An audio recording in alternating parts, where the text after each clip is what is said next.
Hello and welcome to UK Versus. I am back talking about Star Trek Star Realms, the Borg Invasion. I am so hyped for this product. I've done my universes level of sleuthing and I have found out a lot more about these cards. I found out a lot more about what's coming and I'm going to share it with you. All this information is publicly available on the universe's website. So the Borg are bringing in some new ways to play. You will require a Star Trek Star Realms core set to play this expansion. This expansion is going to be $30 MSRP and is going to come with a slew of new cards. As I touched on in the last video, it's going to come in with 3 Borg ship cards, 1 Borg playmat, 78 game cards and a full color rulebook. That was available in the image we have. However, we've got a more detailed version of the image so we can actually see some of the cards we're getting and also a little bit more about the Gambit cards. Gambit cards are new to Star Trek Star Realms but are not new to Star Realms universe in itself. Gambits are cards that are dealt at the start of the game that have strong and often very powerful abilities that can turn the tide of a game in the player's favor. So unless they are scrapped or get played, they will just remain in play there until they are used. And these are, like I said, these are powerful cards that can help turn the momentum of a game.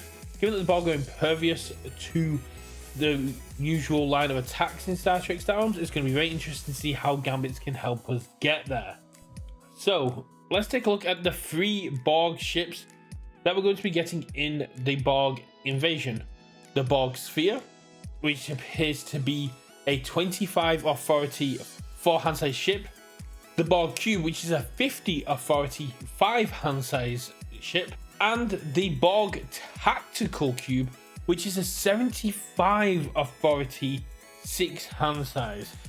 75 authority is more than what players get at the start. This is going to be a tough one to take down.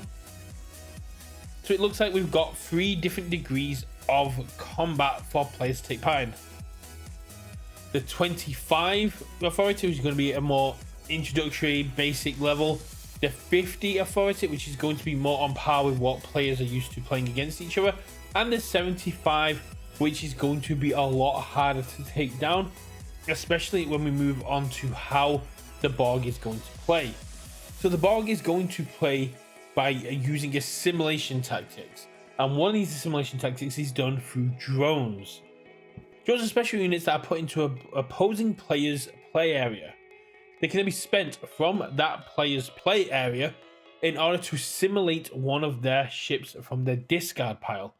This means that if you're able to get 6 drones into a player's play area, you can steal the Enterprise from their discard pile.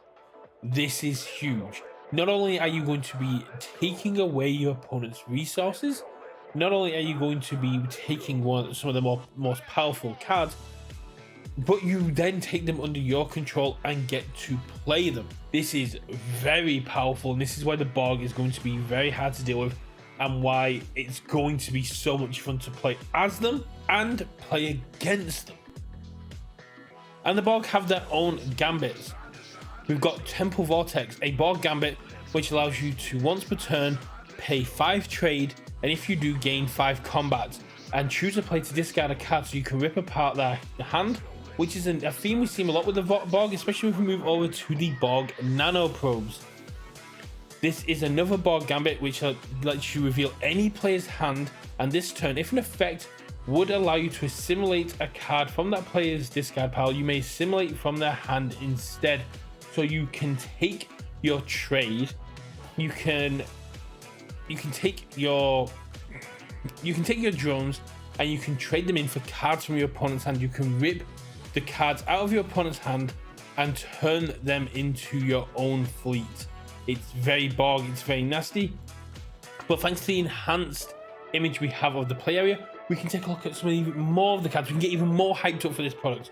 We've got the Regeneration Alcove, which gains you 1 trade or 1 combat. The Tractor Beam, pulling in the Enterprise, gains you 2 trade, or you may spend X trade and assimilate a card of X costing trade. That is very powerful. We have the interplexing beacon. It's a 1 trade and then choose a faction. This card has that faction symbol this turn. This means that you can pop off your faction abilities using this card. If you have some of the Enterprise or the Klingons or Romulans down, you can synergize and assimilate yourself into their faction and you can get those abilities to pop off. We have the cutting beam, which we're seeing again cutting into the hull of the Enterprise. It gains you 3 combat, and then you may spend X combat to assimilate a card that costs X trade, turning that 3 combat into power. You're cutting apart the ship and assimilating into your own. And then we have the boss Jean-Luc Picard himself there with another Borg tactic, which is just transporter, put a drone into a player's area. So this is how we're going to get our drones onto the ships, onto the play areas. This is how we're going to start the assimilation train using drones. The art you can see from here comes from all different iterations of Star Trek history. We're looking at all different kind of animation styles and live action styles, and it's so very cool to see this different iterations and different parts and different levels of graphics and details. This is so much love and effort has been put in, and if we look at the backs of the cards, you can even see all the factions are there. We have the Romulans, Starfleet, Klingon, Dominion, and they all have this very cool textured green aspect to them because they're being assimilated into the Borg collective. The Borg will also have hive integrations. I'm not quite sure how the hive integrations will work, but it looks like we have hive integrations for Klingon, Dominion, and Starfleet here. The Borg gain authority equal to the cost of the assimilated ship.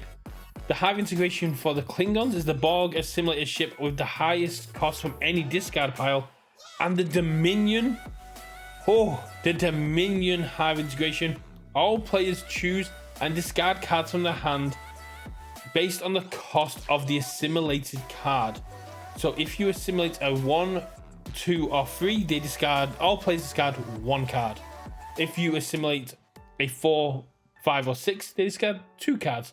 Anything that is 7 or higher, they discard 3 cards. That's a lot of cards to lose in this game. If you can tie that in with some of the other discard effects that the Borg have access to, you can just dismantle your opponent's entire turn. Imagine having your opponent just go, yeah, discard 3 cards.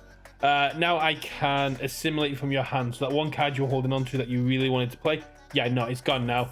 And your entire turn, next turn, is pointless. The Borg are going to be an absolute nightmare to deal with. But luckily, Starfleet and the other factions have their own Gambits to deal with. To help deal with them, we have the Planetary Shield, which unfortunately I cannot quite see what it does, but I do see it has a scrap ability. And we have the Salvage Yard, a Starfleet Gambit that says scrap. Acquire a card of 4 or less without paying its cost. So when you acquire a card, you put it in from the trade row, and this just allows you to bring in ships from trade row without having to pay the cost. You just acquire them, you get to put them into your discard, and you get to pop off. So this is a great way to refill what you're doing. However, you got to remember, if once a ship is in your discard, the Borg will also be looking to assimilate that from you. This is going to be a high tactic, high stress game, and I am all in to see how this is going to go down. The Borg, as I mentioned in my previous video, please do go check it out, introduces 2 new ways to play: a cooperative mode where players join forces to take on the overwhelming power of the Borg collective, and a player versus player mode where one player assumes the role of the Borg, wielding assimilation technology and devastating tactics to overpower their enemies. So again, as we saw in there, we've got the tactics. We've got the tactics being things like the tractor beam, the regeneration alcove, the interplexing beacon, the cutting beam, and the transporter, and the assimilation technology, allowing them to use drones and other aspects of their gambits to just assimilate cards from your hand and discard, and just making this a very tricky foe to deal with. The Borg are famous for being able to adapt to enemy tactics, adapt to enemy frequencies, and become very powerful adversaries that are impervious to damage. And it looks like UVS have done a great job of capturing these aspects of the Borg and bringing one of the Star Trek universe's most fearsome and difficult to deal with foes into the Star Trek Star Realms game in a true translation of the IP. It's something UVS is great at, and it's great to see it being done here. Forward to seeing what other expansions we get in the future. I'm still hoping out for a Pac-Clan expansion because we've got the scrap pile. The Pac-Clans love their scrap. I'm really excited to see where this goes. Let me know, are you guys excited for Star Trek Star Realms below? And will you be purchasing a copy for yourself? I will probably be purchasing two, one for myself and one for my mother-in-law, because my mother-in-law is a massive Star Trek fan, and I've been playing Star Realms since the Star Trek Star Realms launched last year, and I'm looking forward to having my go at beating the Borg. I'll catch you next time, and live long and prosper. Bye.